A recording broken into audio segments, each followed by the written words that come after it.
राधे राधे कृष्ण भक्तों। क्या लड्डू गोपाल को हम एसी में सुला सकते हैं?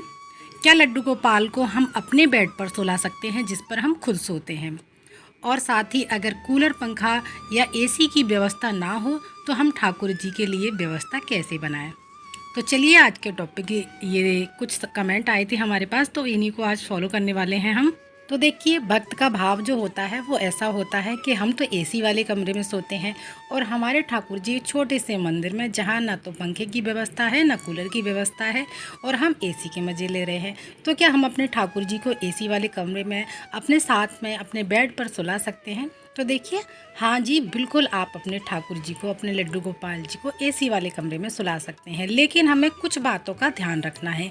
वो कौन सी बातें हैं जिनका हमें ध्यान रखना है। और साथ ही लड्डू गोपाल जी को ना जो छोटे बालक की तरह उनकी सेवा की जाती है, इसलिए उनकी सेवा में मौसम का बहुत ज़्यादा खास ध्यान रखा जाता है। तो वो कौन सी बातें हैं? देखिए, एसी का जो तापमान है हमें वो ज़्यादा कम नहीं करना है, 16 या 18 नहीं रखना है, क्योंकि इससे बहुत ज़्यादा कमरा ठंडा हो जाता है।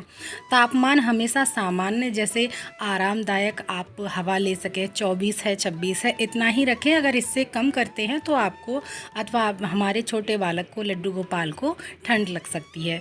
और साथ ही उनको जब सुलाएं आप, तो एक कोई भी हल्का कंबल या फिर उनके लिए हल्की चादर और उनके कॉटन के वस्त्र उनको पहनाकर तभी उनको सुलाएं। हल्की सी चादर हमें ठाकुर जी को ज़रूर से उड़ानी है। और एसी में सुलाने समय लड्डू गोपाल को ये ज़रूर ध्यान रखें कि एसी की जो सीधी हवा है वो ठाकुर जी के ऊपर ना जाए। जहाँ हवा जा रही है उससे अपोजिट दिशा में आप ठाकुर जी को सुला सकते हैं। लड्डू गोपाल जी को यानी सीधी हवा से हमें बचाना है। तो जी आप बिल्कुल एसी में सुला सकते हैं। अब बात आती है, क्या हम ठाकुर जी को अपने बिस्तर पर सुला सकते हैं? देखिए, सनातन धर्म में और मान्यताओं के अनुसार ठाकुर जी की सेवा करने का एक अलग ही विधान होता है।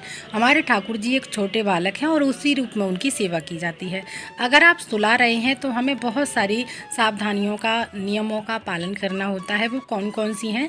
तो सबसे पहला तो लड्डू गोपाल जी को हमेशा अपने सिरहाने, यानी जहाँ पर हम तकिया लगाकर सिर रखकर सोते हैं, हमें ठाकुर जी को वहीं पर सुलाना होता है। अपने पैरों की तरफ भूल कर भी हमें ठाकुर जी को बिल्कुल भी नहीं सुलाना है। और दूसरा है पवित्रता, जो कि सबसे अहम है। पवित्रता की बात करूँ तो बिस्तर और कमरे को बहुत ही सात्विक रखना है। हस्बैंड वाइफ साथ में नहीं सो सकते हैं। अगर बच्चे सोए हैं तो आप ठाकुर जी को सुला सकते हैं। यानी पूरा हमें शुद्धता का खास ध्यान रखना है। बिस्तर गंदा नहीं होना चाहिए। और साथ में मैं एक बात बताऊंगी आपको लास्ट में। और देखिए, अगर आप ठाकुर जी को सुला भी रहे हैं तो कभी भी हमें ठाकुर जी को सीधा अपने गद्दे पर, अपनी चादर पर नहीं सुलाना चाहिए। ठाकुर जी के लिए आप एक छोटा सा बेड अलग से मंगा लीजिएगा, उस पर गद्दा बिछाने के लिए मंगा लीजिएगा, चादर बना लीजिएगा, तकिए, पिलो, ये सारी चीज़ें हमें ठाकुर जी की अलग से अपने गद्दे पर बेड लगाकर तब सुला सकते हैं। और सबसे अच्छा तरीका ये है, अगर आपके उसी रूम में कहीं कोई टेबल है, स्टूल है या कहीं सोफ़ा है, तो अगर आप उस पर सुलाते हैं अपने ठाकुर जी को बेड लगा करके, लेकिन ठाकुर जी का पर्सनल अलग बेड होना चाहिए, तब आप सुलाएंगे तो ज़्यादा बेटर रहेगा। हाँ, अगर आपके पास अलग बिस्तर की व्यवस्था नहीं है तो आप उसी बिस्तर पर अपने साथ सुला सकते हैं, लेकिन इन बातों का हमें बहुत ज़्यादा ध्यान रखना होगा। और अगर मैं अपनी पर्सनल राय बताऊं तो हमें उस कमरे में ठाकुर जी को नहीं सुलाना चाहिए जिसमें हम खुद सोते हैं।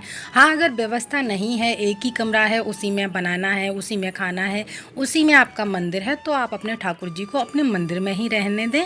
मंदिर में ही सुला सकते हैं, मंदिर में ही बिठा सकते हैं। अपने बिस्तर पर ना ठाकुर जी को बिठाएं, ना ठाकुर जी का बेड लगाकर उस पर सुलाएं। हम ठाकुर जी की सेवा किसी भी रूप में करते हो, चाहे बालक के रूप में, सखा के रूप में, पुत्र के रूप में, लेकिन वो है तो हमारे भगवान ही। तो हमें अपने धर्मों का, अपने शास्त्रों के नियमों का पालन करना चाहिए। साथ में ही ठाकुर जी को आप अलग बिस्तर लगाकर, छोटे से पालने में या आसन बनाकर उस पर सुलाते हैं तो बहुत ज़्यादा उत्तम माना जाता है। और ठाकुर जी के लिए अगर अलग कूलर, पंखा, एसी की व्यवस्था नहीं कर पा रहे हैं तो देखिए, आप अपने ठाकुर जी को ना सूती वस्त्र पहनाएं, चंदन का लेप लगाएं, ठंडा वाला इत्र लगाएं, मोगरे का या खस का या गुलाब का इत्र लगाएं। एक छोटे से मटके में ठाकुर जी के लिए जल भरकर रखें, जिससे वो ठंडा जल रहेगा। ठंडे पेय पदार्थों का आप ठाकुर जी को भोग लगा सकते हैं। फूलों का आसन या फूलों का बिस्तर बनाकर आप ठाकुर जी को उस पर सुला सकते हैं। और दोपहर के समय में आप ठाकुर जी के लिए आराम की व्यवस्था ज़रूर करें, यानी दोपहर में आप अपने मंदिर के पट ज़रूर से बंद करें, जहां हवा आती जाती रहे, ये भी हमें ध्यान रखना है। और अपने ठाकुर जी के लिए छोटा सा हाथ पंखा बनाकर उनके पास रखें, जिससे गर्मी लगे तो खुद हमारे ठाकुर हवा कर सकें। देखिए, भक्ति और सेवा भाव के अनुसार कुछ ऋषियों का मानना है कि ठाकुर जी को प्राकृतिक वातावरण बहुत अधिक प्रिय होता है, इसलिए कई भक्त एसी या कूलर की जगह पंखे के सामान्य हवा में ठाकुर जी को सुलाना पसंद करते हैं। लेकिन अधिकतर गर्मी में ठाकुर जी को ठंडक पहुंचाने के लिए एसी का इस्तेमाल किया जा सकता है। आप अपनी सुविधा अनुसार इन नियमों का पालन करके अपने ठाकुर जी को शयन करा सकते हैं। मैं अगर अपनी पर्सनल राय दूं तो आप अपने ठाकुर जी को ऐसी जगह सुलाएं, जिस कमरे में आप सोते हैं उस कमरे में ना सुला करके जहां आपने कूलर लगाया हुआ है उसकी सीधी हवा दूसरे कमरे में जाती है। जैसे हम सोते किसी और रूम में हैं और ड्राइंग रूम में हमारे हवा जाती है कूलर की, तो मैं वहीं पर ठाकुर जी का बेड लगाकर उसी पर सुला देती हूँ। ये गर्मियों का मेरा नियम है। मेरे ठाकुर जी ड्राइंग रूम में ही सोते हैं रात्रि के समय में। और हर कृष्ण भक्त का भक्ति करने का भाव अलग अलग है, सेवा करने का भाव अलग अलग है। तो जैसा आपका भाव बनता है आप उस हिसाब से अपने ठाकुर जी की सेवा कर सकते हैं। मैंने सारे नियमों को आपको बता दिया है, उनको फॉलो करके आपकी सेवा जो है बहुत ज़्यादा आसान हो जाएगी ठाकुर जी की। और अगर कोई सवाल मुझसे छूट गया हो तो आप वो कमेंट द्वारा पूछ सकते हैं। ऐसे ही प्यारे प्यारे आपके कमेंट पर मैं वीडियोज़ लेकर के आती रहती हूँ। तो फिर मिलते हैं अगली वीडियो में, तब तक के लिए आप सभी को राधे राधे।